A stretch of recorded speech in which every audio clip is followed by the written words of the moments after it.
Thank you, Right Honorable Speaker. My name is Dr. Ngwaru Maghembe, Tanzania chapter. I have the unenviable task of speaking after such eloquent speakers have spoken before me. So I will keep mine brief. In fact, I think Honorable Dennis and Honorable Msomali have robbed me of half of my speech, but I will try. Right Honorable Speaker, firstly, I'd like to thank you, Right Honorable Speaker, the Commission, and the good people in the clerk's office for bringing the plenary to Burundi.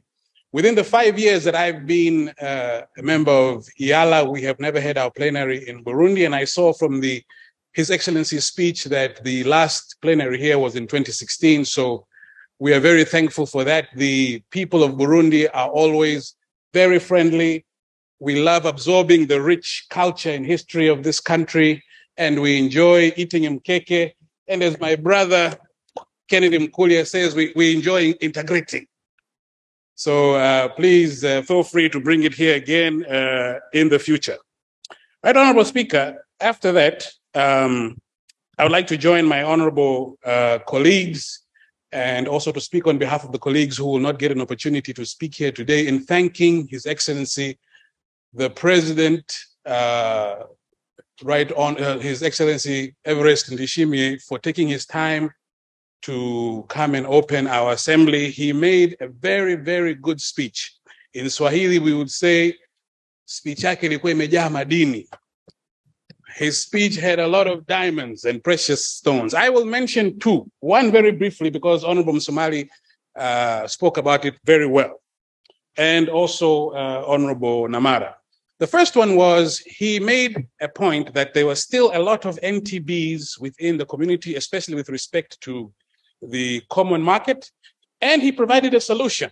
He said that the parliament, IALA, because of our oversight role, should endeavor to identify these NTBs and point them out to the executive so that the executive can get rid of them.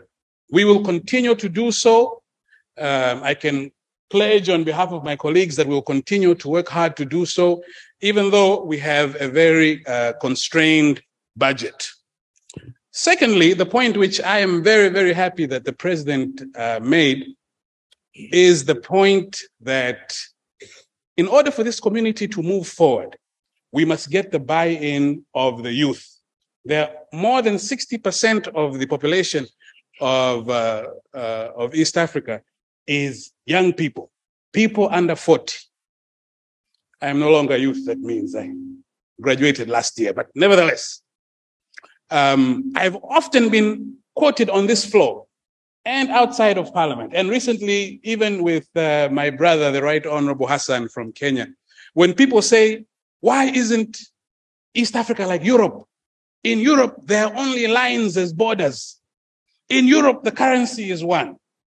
Now, us as grown-ups, we will do our part in moving the community forward, but we are constrained by our upbringing and utaifa. But if we invest in the youth, I always say this, we need to invest in the children. There must be a subject called EAC integration taught from primary to the end of secondary school.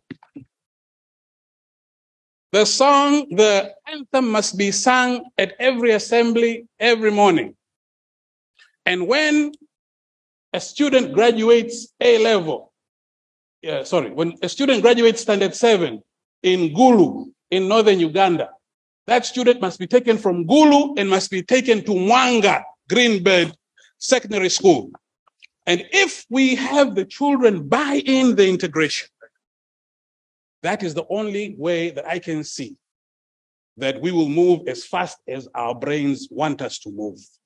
So I thought that was a very poignant point by the President. It's the first time I've heard the head of state recognize this, and I thought it was a very, very poignant point. After those 2 points, Right Honorable Speaker, I would like again to congratulate the President for his wonderful speech, for spending time outside and mingling with us small people. I even got a picture and posted it on Instagram. We are very, very grateful. And before I go, I usually do this at least once a year. The honorable members from the 4th IALA will know it is always my duty to remind you, honorable members, that we have 4 years, 8 months, 26 days, and 1 hour before Yala 6 begins. So we need to get working, get cracking, pass the bills, focus on personal development, and move forward. Right, Honorable Speaker, I thank you for your time.